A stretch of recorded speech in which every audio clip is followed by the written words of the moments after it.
শুদ্ধ প্রাণের ত্রাণ বিতরণ কার্যক্রমের আমরা এ পর্যায়ে আমরা অবস্থান করছি কালীনগর যে প্রধান যে ভাঙনটি আপনারা দেখতে পাচ্ছেন, একেবারে তার সামনে আমরা দেখতে পাচ্ছি না, পুরো অঞ্চলটি প্লাবিত হয়ে গেছে। এখানে ধানের চারা বেশ খানিকটা বড় হয়ে গেছিল যা শুনলাম, এবং এখানকার যারা বাসিন্দা রয়েছেন তারা চরম অনিশ্চয়তার মধ্যে রয়েছেন, কারণ তাদের ফসল একেবারে নষ্ট হয়ে গেছে। এবং সবচেয়ে দুঃখ কথা এই যে বিগত 3-4 বছরে এই বাঁধটি 4 বা 5 বার ভেঙে গেছে। অনেকেই এই অঞ্চলে আর বসবাস না করার আশঙ্কা ব্যক্ত করেছেন। আমরা দেখতে পাচ্ছেন এই যে শুদ্ধ প্রাণের ত্রাণ সামগ্রী আমরা নিয়ে ক্ষতিগ্রস্ত পরিবারের কাছে এখন তুলে দেব।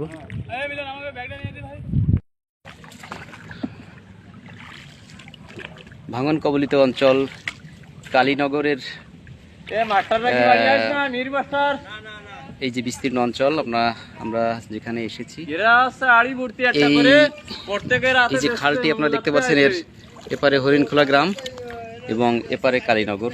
এই কালীনগরের সামনে ঠিক আমরা দেখাতে পারছি না, ভাঙনের যে প্রধান যে জায়গা স্থানটি একদম সরাসরি এখান থেকে জল এসে প্লাবিত করে দিয়েছে এই অঞ্চলটাকে। এখানে মানবেতর জীবনযাপন করছেন হাজার হাজার মানুষ। তাদের ফসল নষ্ট হয়ে গেছে, গোলার ধান নষ্ট হয়ে গেছে, মাছ ভেসে গেছে, এবং বসত বাড়ি বেশিরভাগ একদম বিধ্বস্ত হয়ে গেছে। রাস্তাঘাটের বেহাল দশা। এত বিস্তীর্ণ অঞ্চল, এত দুর্গম জায়গা, যেখানে অসুস্থ হলেও তাকে হসপিটালে নিয়ে যাওয়া বা সদরে নেওয়ার কোনো পথ নেই খুব শীঘ্রই।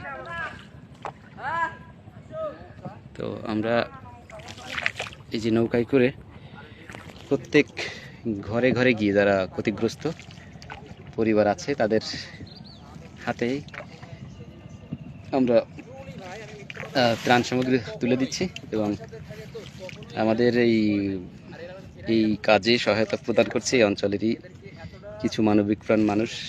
তার মধ্যে একজন আপনারা দেখতে পাচ্ছেন এই যে আমাদের এই নৌকাটি করে আমাদের সেই ক্ষতিগ্রস্ত পরিবারের কাছে নিয়ে যাচ্ছেন। অসংখ্য ধন্যবাদ। আর ধন্যবাদ জানাতে চাই আমার স্বেচ্ছাসেবকদের, যারা অক্লান্ত পরিশ্রম করে এই ভাঙনের স্থান থেকে, অর্থাৎ মেইন যে নদী সেখান থেকে ভেতরে এই নৌকায় করে এই ত্রাণ সামগ্রী ভেতরে পৌঁছে দেওয়ার জন্য।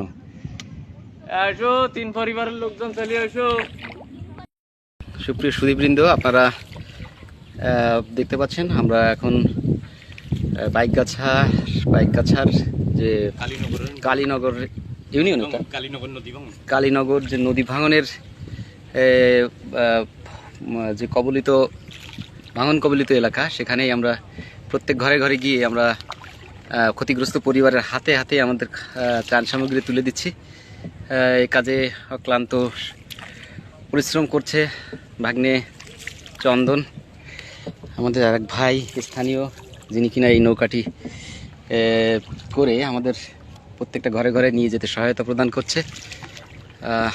এই অঞ্চলের মানুষের সাথে কথা বলে খুবই ভালো লাগছে। তারা এতটাই অতিথিপরায়ণ, অনেক বাড়িতে গেলে তারা আমাদের বিস্কিট জল দিয়ে আপ্যায়ন করছেন, এবং তাদের একটাই দাবি যে ভাঙন কবলিত এই যে বিস্তীর্ণ অঞ্চল, তারা এই ত্রাণের চেয়ে তারা যেটা সবচেয়ে বেশি দাবি করছে সেটা হচ্ছে একটা টেকসই বেড়িবাঁধ নির্মাণ, অর্থাৎ স্থায়ীভাবে তারা যেন এই ভাঙনের হাত থেকে মুক্তি পায়। কারণ আপনারা ইতিমধ্যেই জেনেছেন যে বিগত 4-5 বছরের মধ্যে অন্তত 5 বছরের ভিতরে বোধহয় 4 বারের অধিক এই 3 বার এই ভাঙন দ্বারা আক্রান্ত হয়েছে। ভাঙন এই যে দূরে দেখতে পাচ্ছেন, এই অঞ্চলটি পুরো যে দীর্ঘ একটি রাস্তা এখানটায় এই ভাঙনের ফলে পুরো বিস্তীর্ণ অঞ্চল কাকা আগে এসো, বাড়ি আছে কারা? একদম একদম জলমগ্ন হয়ে গেছিল। এখন একটু জলটা কমে গেছে। এরা কোন জায়গায় গেছে? আমরা- বাড়ি আছে কেউ? সরাসরি আমরা আসতে পারিনি। এখন একটু জলটা কমে যাওয়াতে আমরা বড় নদীর মানে মেইন যে নদী তার পাশ থেকে আর একটি ছোট নৌকা নিয়ে আমরা ত্রাণ সামগ্রী নিয়ে ভিতরে ঢুকেছি। আমি অসংখ্য ধন্যবাদ জানাচ্ছি যে আমাদের এই কার্যক্রমের পেছনে থেকে যারা সহায়তা প্রদান করেছিলেন। অসংখ্য ধন্যবাদ জানাচ্ছি আমার স্বেচ্ছাসেবকবৃন্দকে এবং শুদ্ধ প্রাণের শুভাকাঙ্ক্ষী যারা বরাবরের মতো সহায়তার হাত বাড়িয়ে দিয়ে আমাদের এই কার্যক্রমকে বাস্তবে উদ্যান করার জন্য সহায়তা প্রদান করেছেন। সকলকে অসংখ্য ধন্যবাদ।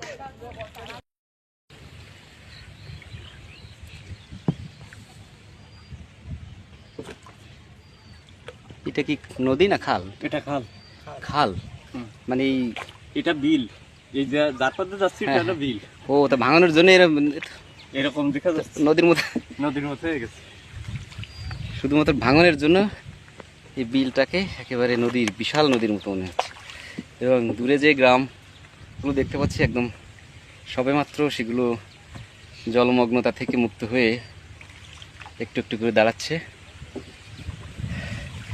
আমরা এখানে আর কিছু পরিবারের কাছে যাবো যারা দেখেন খুবই দুর্গম জায়গা একেবারেই। যদি এখানে কেউ অসুস্থ হয়ে বসে কোনো কারণে, এরা বাড়ি আছে নাই? খুবই ভয়ানক অবস্থা।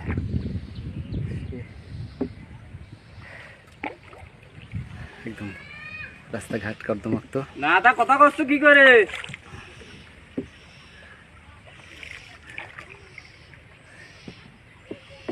এটা হরিণ খোলা না? এটা গ্রামের নাম? হরিণ খোলা। হরিণ খোলার এই ভিতরের পাশটা, অর্থাৎ যেখানে একেবারে জলমগ্ন, চারিদিকে শুধু জল আর জল, তার মাঝখানে কয়েকটি পরিবার দেখেন আপনারা। বিস্কিট আছে না? আছে সামনে আগে তো ধরে বৌদি আগে এসো। এক দৌড়াতে 2 রয়ে যাবে। এটা আপনাদের বাড়ির পানি এখনো জল কমেনি তাই না? এখনো জলের মধ্যে, উঠোরেও তো নদীর মধ্যে একদম এখনো জল কমেনি। তার মানে যখন পুরো খারাপ অবস্থা ছিল তখন গলা জল ছিল। আচ্ছা, নৌকা কেন একটু টানি ধরে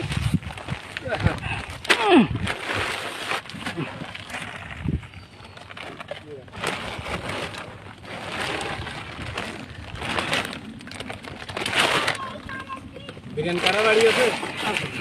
ওই মোমবাতির নিচে আরো আছে।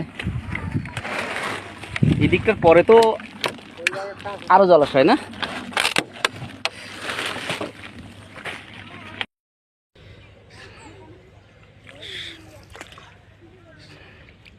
ওই যে কুটুর কাদা দেখছেন? দেড়াত করে কাদা জল। আচ্ছা আচ্ছা আচ্ছা আচ্ছা। তো এই বাড়িটা যেটা আমরা দেখতে পাচ্ছি এর পেছনেও তো জল, চারিধারে জল, চারিধারে জল। চারিধারে জল। এই বাড়িটা কোনো তাহলে তো এরা তো ওই এদের ধান ফান সব নষ্ট হয়ে গেছে। গেছিল কলেজে গেছিল, ধান পান হলো খাটের ঘরে তুলে ছিল। সাংঘাতিক কাণ্ড।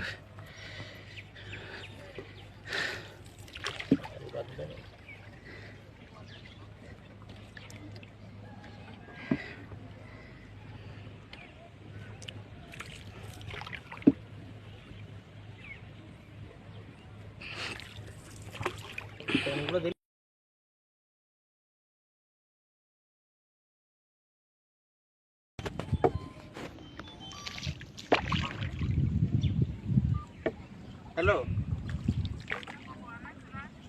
এই কালীনগর কলেজ এর কাছাকাছি ওই একটা নৌকোটি না চলে আসেনি, ওই ত্রাণ দিচ্ছি, প্রায় শেষের পথে আছি।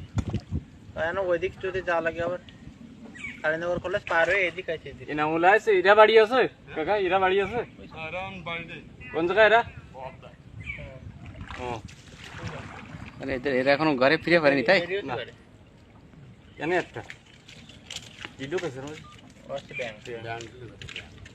এনামুল আসতেছে আর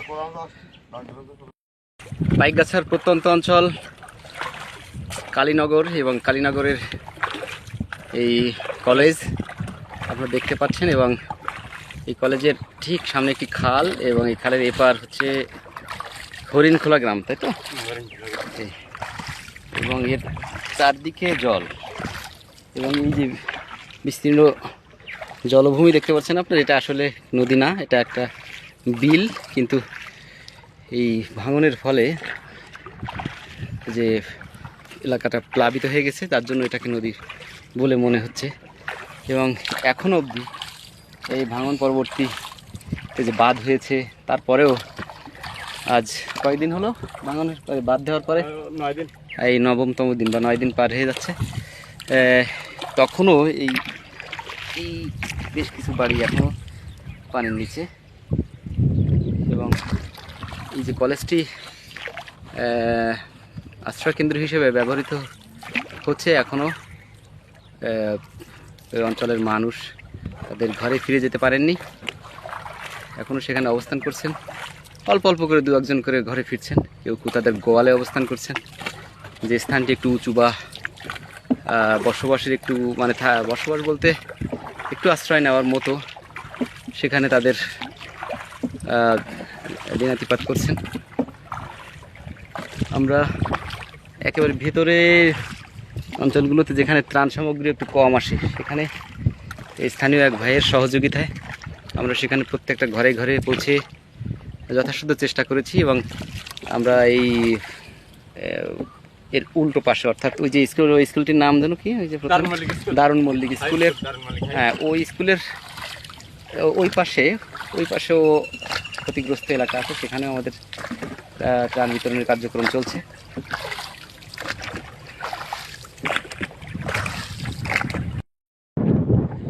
শুদ্ধ প্রাণের ত্রাণ কার্যক্রম শেষে আমরা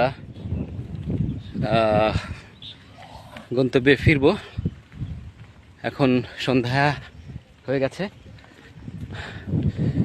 আপনারা জেনে খুশি হবেন, আপনাদের যে অনুদান আপনারা শুদ্ধ প্রাণকে প্রদান করেছিলেন এবং শুদ্ধ প্রাণের প্রতি আস্থা রেখেছিলেন, আমরা তা অক্ষরে অক্ষরে পালন করার চেষ্টা করেছি। আমরা প্রথমে এই যে গ্রামগুলো দেখছেন, এই 2-3টি গ্রামের মধ্যে ঢুকে, যে সচরাচর যারা ত্রাণ দিতে আসছেন তারা অতটা ভিতরে কেউ যেতে পারেনি, আমরা যতটা ভিতরে গিয়েছিলাম। এদিকটা অনেক দূর এবং এদিকটা দিয়ে অনেক দূর। আমরা 2 বার করে স্থানীয় এক ভাইয়ের সহায়তায় তার নৌকা নিয়ে আমরা গিয়েছিলাম সেখানে। এবং এই যে বাড়িঘর দেখছেন, এখানে বেশিরভাগ যা বললেন এনারা, যে মানুষের কোমরের উপর অবধি, কোনো কোনো জায়গায় বুক অবধি পানি উঠে গিয়েছিল, এবং সকলেই সাইক্লোন শেল্টারে আশ্রয় গ্রহণ করেছিল। এখন পানি নেমে যাওয়াতে কেউ কেউ তাদের বাড়ি ফিরে আসছেন। কর্তৃপক্ষর দৃষ্টি আকর্ষণ করে শুদ্ধপ্রাণ এই কথা বলতে চায়, অর্থাৎ এই অঞ্চলের মানুষ যারা, এই ভুক্তভোগী মানুষ যারা প্রায় বছর এই ভাঙনের শিকার হচ্ছে, তারা শুধু একটি কথাই বলেছেন, যে আপনারা অনুরোধ করবেন যথাযথ কর্তৃপক্ষের কাছে যেন স্থায়ী একটি বাঁধ নির্মাণ করে দেন, যাতে করে এই দুর্ভাগ্য আর এত পুনঃ বরণ করতে না হয়। শেষে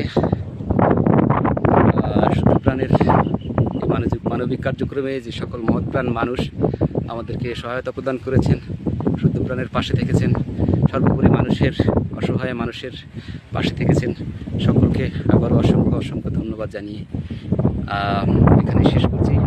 সকলকে অসংখ্য ধন্যবাদ।